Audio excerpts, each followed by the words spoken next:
Olá, ao começar mais um ano, queremos começar um novo hábito. É uma nova semana, um novo mês e queremos iniciar uma nova tradição. Nós temos recebido muitas mensagens de muitas pessoas ao redor do mundo que têm acompanhado o nosso ministério e a nossa família.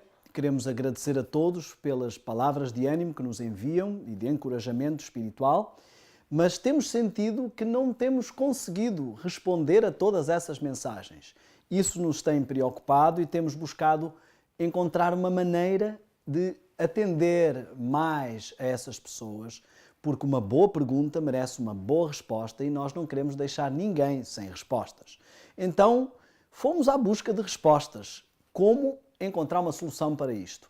E surgiu a ideia, com oração e com alguma investigação, de gravarmos as mensagens e as respostas em áudio, logo ou vídeo. Logo, isso permitiria responder a mais pessoas em menos tempo e talvez assim consigamos atender a toda a gente.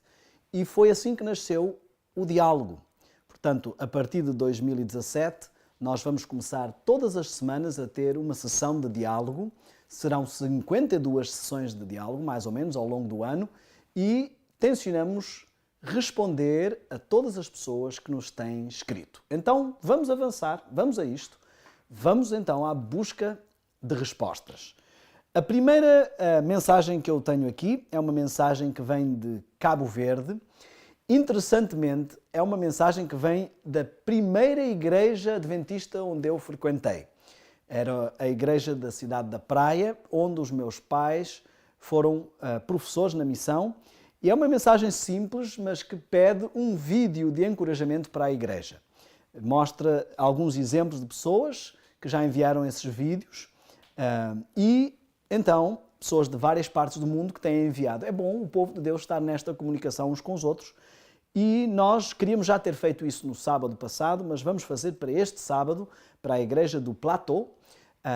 Vamos enviar, então, para a igreja central da Praia, o nosso vídeo em família, porque este momento de diálogo não é só para mim, ele será um momento de diálogo familiar, por vezes será a Sara aqui, outras vezes mesmo nós com os nossos filhos, e é um momento em que vamos partilhar e interagir e ir em busca de respostas.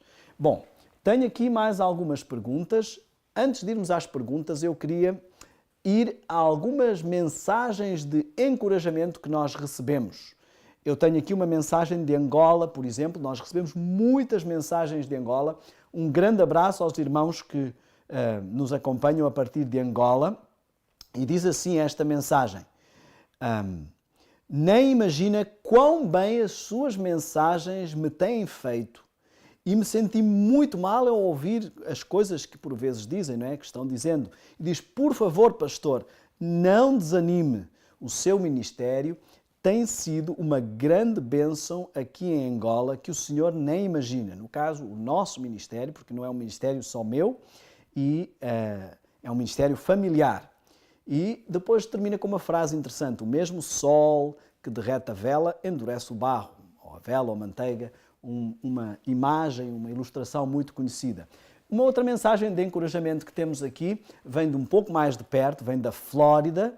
É o casal Santos. Esta última mensagem foi a Filipa. Nós não vamos dar muitos dados porque não queremos invadir a privacidade das pessoas, só o suficiente para as pessoas identificarem, mas ao verem a pergunta as pessoas vão saber que esta é a sua mensagem também. Esta também é uma mensagem de encorajamento e antes de irmos às perguntas eu queria que nós também passássemos por elas. E diz assim, queria dizer-lhe que em 2011 eu tive contacto pela primeira vez com os vídeos da Guerra dos Sentidos, os 5 sentidos, e desde esse dia abandonei completamente, e depois descreve vários hábitos, a televisão, algumas músicas que amava. Nunca mais perdi o meu tempo, nem contaminei a minha mente com esse junk, esse lixo, não é? Além de me ter tornado uma adventista e de me ter batizado. Então, como este é um tempo de agradecer, estou aqui para isso. Deus abençoe o vosso ministério e continue transformando vidas pelo poder de Deus. Diz no seu ministério, mas volto a lembrar, este é um ministério conjunto. Obrigado ao Casal Santos por esta mensagem e eu vou então passar às perguntas. A primeira pergunta que eu tenho aqui, nós queremos uma por uma ir respondendo a todas as perguntas, porque uma boa pergunta merece uma boa resposta. Esta primeira pergunta vem de Angola e é o irmão Silva e diz o seguinte: eu sei que o irmão é muito ocupado, mas em curtas palavras podia dar-nos a sua opinião. Como está a ver o progresso da Igreja Adventista do Sétimo Dia? Deus está reavivando a sua igreja ou nem por isso? Vai com algumas perguntas a seguir. Deus ainda está a trabalhar na organização ou só nos membros em individual? Como está a ver os temas de estudo da lição? E depois agradece imenso e gostaria de ter o nosso parecer. Esta é uma pergunta que já entra no campo espiritual, então antes de irmos em busca das respostas para esta pergunta, eu gostaria que fizéssemos uma oração, visto que vamos abrir a Palavra de Deus e vamos também tentar receber essa inspiração da parte de Deus para ter a resposta correta. Então vamos orar. Senhor nosso Deus, neste momento eu quero vir à Tua presença, no nome de Jesus. Eu quero agradecer a possibilidade que temos, através da tecnologia, de estar em contacto com o mundo, o Teu povo, a Tua Igreja, ao redor desta terra. Quero neste momento pedir a inspiração do Teu Espírito Santo para nos dar as palavras certas, as colocações certas e o entendimento certo para compreendermos as respostas que Tu nos queres dar. Em nome de Jesus te pedimos. Amém. A resposta a esta pergunta, ela já vem descrita logo na base daquilo que o próprio Jesus falou. E nós, como cristãos, seguimos essa mensagem. Jesus começa logo em Mateus 24 a falar sobre vários fatores que têm a ver com os eventos finais, com a escatologia, as últimas coisas que vão acontecer. Depois passa à exortação à vigilância e entramos no capítulo 25. Nós sabemos que quando a Bíblia foi escrita não havia divisão de capítulos, então conseguimos entender que é uma sequência. No capítulo 25, entre o 24 e o 25, temos várias parábolas. No capítulo 24 temos a parábola dos 2 servos, depois no capítulo 25 entramos com a parábola das 10 virgens, depois temos a parábola dos talentos, enfim, e depois uma descrição do julgamento às nações que Jesus vai dar. As parábolas que aqui estão descritas, elas têm uma compreensão escatológica. A parábola das 10 virgens nos fala da necessidade, são virgens, portanto representam a igreja pura, são 10, representam uma igreja plena, com base nos mandamentos de Deus, mas depois nos mostram que nem todos, apesar da sua sinceridade, estão no foco daquilo que devem. E que o foco deveria ser confirmar o azeite ou o óleo, como queiramos dizer, das suas lâmpadas, para ver como está a luz do seu testemunho. Ora, se nós recuarmos um pouco no tempo, quando o pastor Ted Wilson entrou na presidência da Conferência Geral, eu acredito que, levado por Deus para essa posição, uma das primeiras coisas que ele fez foi trazer um mote, reavivamento e reforma. E com esse mote, eu creio que não foi só uma ideia do pastor Ted Wilson e da sua equipa, mas eu acredito que foi uma inspiração de Deus para o momento certo, para a história da igreja, um momento em que a igreja deveria começar a checar as suas lâmpadas, já deveria estar a fazer isso há mais tempo, mas verificar o azeite das suas lâmpadas e buscar o reavivamento e reforma, buscar voltar aos marcos antigos, buscar voltar àquilo que sempre foi a identidade da igreja adventista. Então, eu acredito que este é o momento profético em que estamos. Acredito que Deus continua a cuidar do seu povo. Acredito que Ele tem enviado mensagens de reavivamento e reforma como nunca. Há uma citação no livro Primeiros Escritos que eu creio que nos pode ajudar a entender este tema. O livro Primeiros Escritos fala interessantemente sobre os últimos eventos. E se formos à página 269 e 270, nós vamos encontrar algumas afirmações que nos ajudam a entender o que se passa. Fala sobre a sacudidura, mas nos dá um cenário um pouco antes da sacudidura em si. Diz assim, página 269, estou a ler a meio da página, quando começa a secção A Sacudidura. Vi alguns com forte fé e clamores agonizantes a lutar com Deus. O seu rosto estava pálido e apresentava sinais de profunda ansiedade que exprimia a sua luta íntima. Firmeza e grande fervor estampavam-se no rosto. Grandes gotas de suor lhes caíam da fronte. De quando em quando se lhes iluminava o semblante com os sinais da aprovação divina e novamente o mesmo aspecto severo, grave e ansioso lhes voltava. Anjos maus se juntavam em redor, projetando trevas sobre eles para excluir Jesus da sua vista e para que os seus olhos se volvessem para as trevas que os cercavam e assim fossem levados a duvidar de Deus e murmurar contra Ele.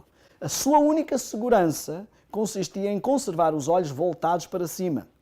Anjos de Deus tinham o encargo de velar sobre o seu povo e enquanto a atmosfera empestada de anjos maus pesava sobre os que estavam ansiosos, os anjos celestiais continuamente agitavam as asas sobre eles a fim de dissipar as densas trevas.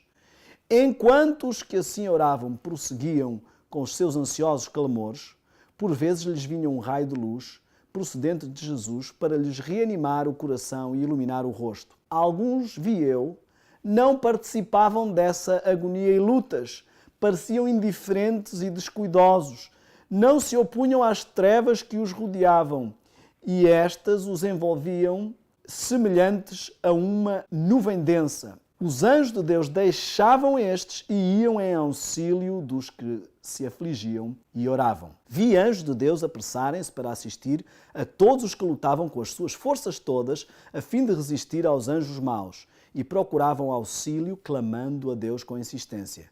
Os anjos de Deus, porém, abandonavam os que não faziam esforços para conseguir auxílio e eu os perdia de vista.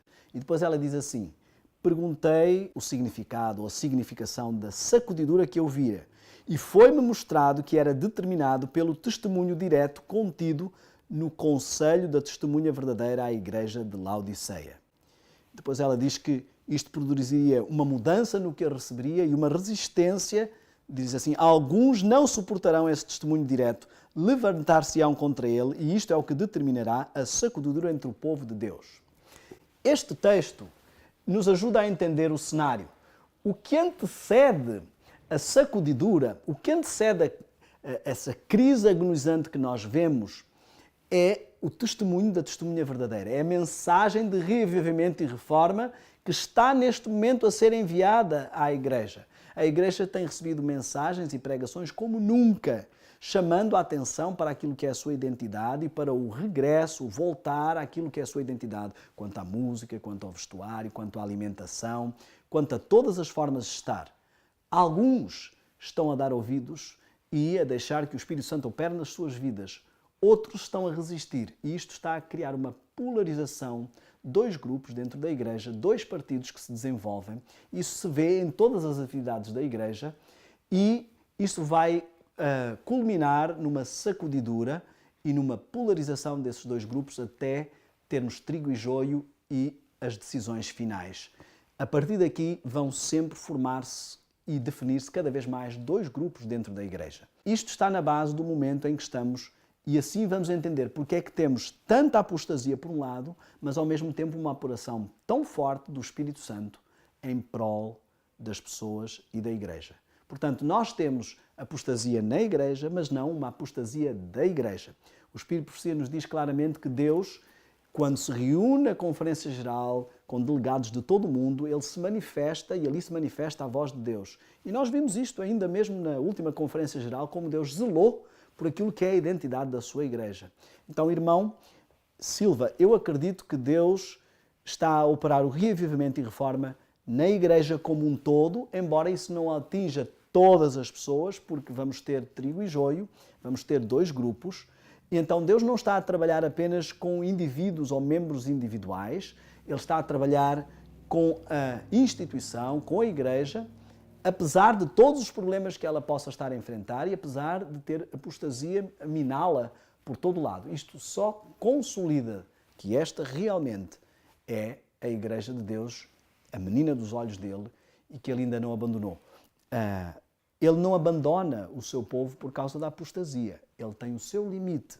E também chegará o limite para nós, como chegou para o povo de Israel, e Deus operará e tomará as rédeas na sua mão e concluirá esta obra. Então, cada um de nós só tem que se preocupar em estar realmente no lugar certo. Como disse o pastor Ted Wilson, não podemos ir atrás de ninguém, seja pastor, seja líder, temos que ir atrás daquilo que Deus tem dado como identidade ao seu povo e temos que ir atrás daquilo que Deus tem dito na sua palavra, através da Bíblia, Antigo e Novo Testamento e do Espírito de Profecia.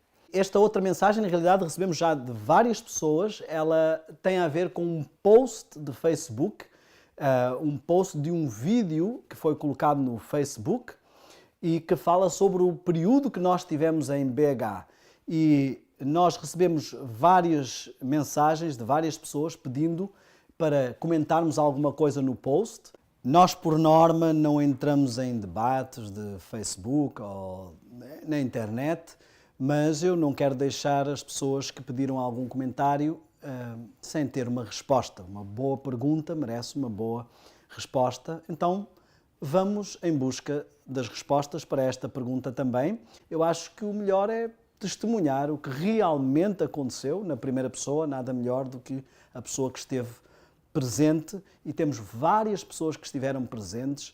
Nós chegámos a ter ali um grupo de 15 missionários a trabalhar connosco. Não estou a falar das pessoas que vinham e que apoiavam, ou até de muitos curiosos que se envolveram com o projeto, mas estou a falar das pessoas que estiveram realmente com o projeto. BH foi para nós, na realidade, como que um treino missionário, foi um tempo que Deus nos deu para estar ali em Belo Horizonte.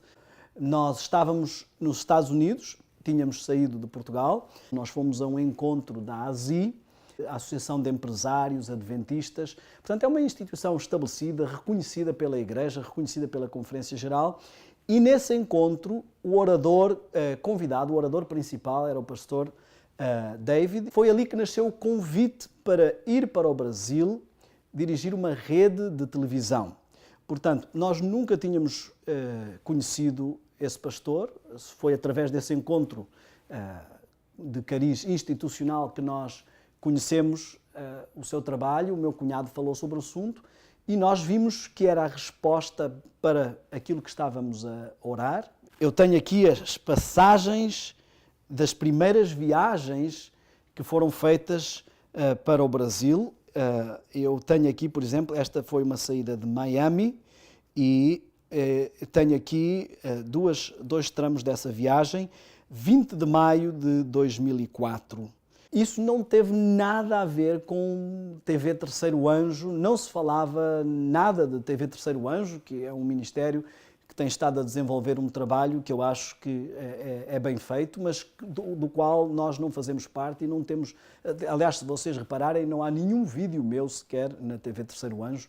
Portanto, nós não fazemos parte desse ministério, não se falava sequer nesse ministério. Na altura, o nome da televisão era Advir, que era uma versão de língua portuguesa do que havia Advenir na língua espanhola. E longe de se pensar, eu só soube pela primeira vez sobre a questão da TV Terceiro Anjo em 2010, eu creio, se não estou em erro, quando entraram em contacto comigo porque queriam usar o logotipo, aquele logotipo que eu tinha desenhado para a rede Advir, que é o mesmo logo que usa a TV Terceiro Anjo. Portanto, são pontos em comuns, sim. O vídeo fala algumas coisas sobre a irmã Maísa. Eu só conheci a irmã Maísa lá para 2009, creio. Foi um pouco antes mesmo, se não foi já mesmo 2010, um pouco antes de sairmos do Brasil para voltarmos para Portugal. Nem nunca tinha ouvido, nem nos Estados Unidos, nem no Brasil, falar sobre essa irmã e conheci através de um irmão de São Paulo. Eu estava a pregar na região e estava em casa desse irmão e a irmã Maísa veio pregar à igreja desse irmão. E foi quando nós nos conhecemos pessoalmente. Portanto, não houve nenhuma interação antes de irmos para o Brasil. A primeira coisa que foi feita assim que foi aceito este desafio de ir para o Brasil, e este desafio englobava muitas coisas, não era só ir e produzir conteúdo. Havia que fazer trâmites de preparar todo um projeto de raiz, toda a documentação, equipamentos de transmissão, contactos com redes de televisão, andámos pelo Rio, por São Paulo, analisando licenças, a questão de Brasília para acabar toda a tramitação da licença de transmissão nacional, a primeira licença de canal aberto adventista no Brasil, e tudo isto estava realmente a ser um desafio, não é? E a primeira coisa que foi feita, fomos até Las Vegas, à feira que há ali das televisões, onde também se encontram as televisões adventistas, e nós tivemos um encontro com 3 líderes da TV Novo Tempo, anunciando a nossa intenção de vir para o Brasil e o nosso desejo de retransmitir o sinal da Novo Tempo em canal aberto, e não havia nada desse espírito de competição, foi tudo num bom espírito. Quanto mais televisões houver a trabalharem, a seara é tão grande, quanto mais tivermos de produtoras de vídeo, redes de televisão adventistas, desde que estejam alinhadas com a identidade, com a mensagem, com a doutrina, quanto mais tivermos disso, melhor. Não há espaço para competição num campo tão vasto e tão necessário de obreiros. Então nós logo apresentámos isso, foi aceito e viemos para o Brasil para retransmitir primeiramente o sinal da TV Novo Tempo em canal aberto e depois produzir a nossa programação e pô-la também no ar e alternar. Eu me lembro-me quando foi feita a proposta da verba, eu até achei um pouco ofensiva e disse: não se preocupem com isso, nós vamos sustentar-nos com o nosso próprio dinheiro da nossa empresa, que tínhamos ainda em Portugal, e trabalhámos virtualmente com vários clientes, e invistam o vosso capital em pagar o que há de licença e equipamentos e todas essas coisas, e nós colocámos apenas 2 condições.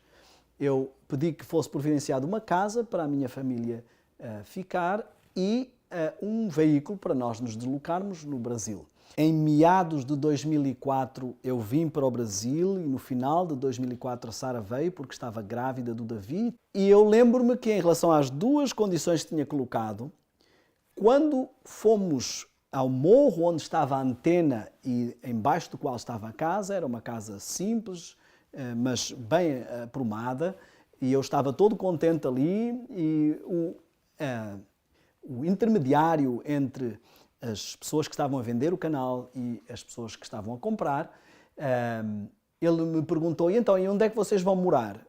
Eu disse: não, nós vamos morar aqui mesmo. Ele olhou assim para nós e riu-se, e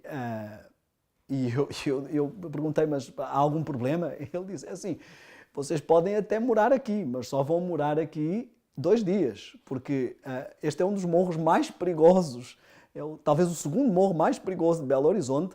Assim que vocês morarem aqui, quando você sair para trabalhar, ao chegar a casa tem a esposa violada, o equipamento roubado e os filhos mortos. Então, você é que sabe, mas você não pode ficar aqui.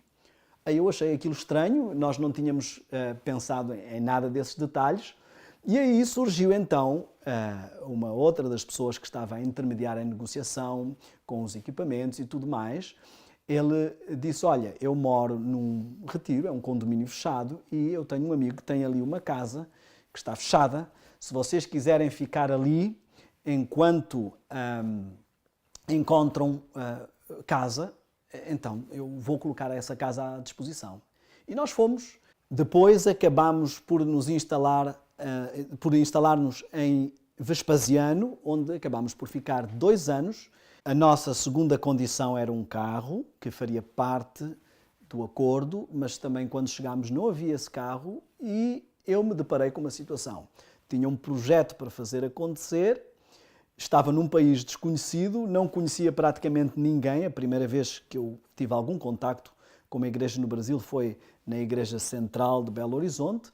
Eu fui assistir ao ensaio do Coral Jovem, mas eu não conhecia ninguém. Foi a primeira vez que conheci algumas pessoas, e estava ali com um pastor que tinha estudado em Belo Horizonte e que me tinha sido apresentado e que não era brasileiro, e foi ele que me apresentou ali na Igreja Central.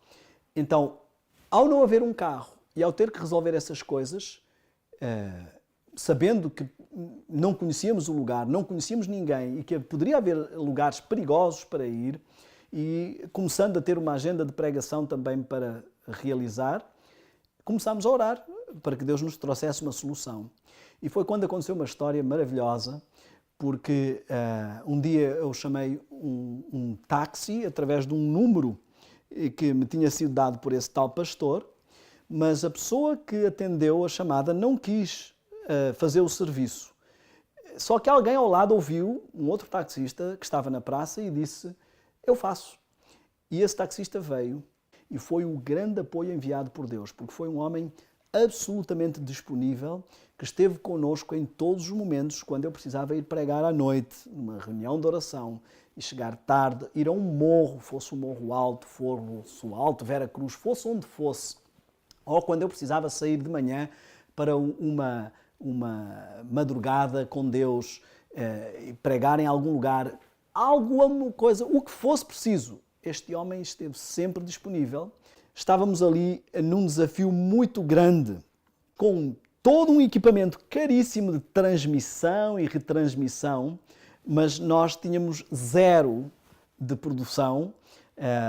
Utilizávamos os nossos próprios computadores, mas eu não estou a queixar-me disso. Para mim isso era uma maravilha, nós estávamos contentes, havia entre nós um espírito realmente missionário e era interessante, íamos para reuniões com grandes magnatas. Eu me lembro que fui a uma reunião no Rio e depois fomos ao São Paulo, com uma grande rede de televisão por causa de uma antena que se estava a negociar. Fomos num dos lugares mais caros, estivemos inclusive na Avenida Paulista e tudo mais, mas nós no bolso não tínhamos quase nada. Chegámos a estar às vezes sem receber capital durante vários meses, 5 meses sem receber capital. E o que foi interessante é que nós desenvolvemos ali uma experiência muito grande e muito boa com Deus, e havia uma filosofia clara, e isso eu queria deixar.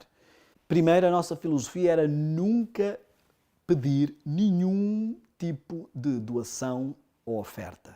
Portanto, não há nenhum documento que possa ser apresentado onde esteja isso, porque isso era para honra e glória de Deus, a sua manifestação e a sua apresentação.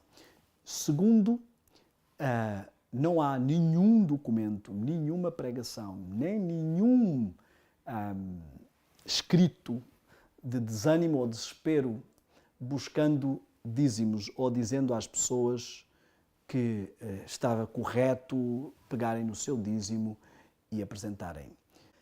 Eu, quando penso neste período de Belo Horizonte, eu entendo que por vezes nós queremos abraçar alguma missão e entrar logo, mas não vemos o que o Senhor vê.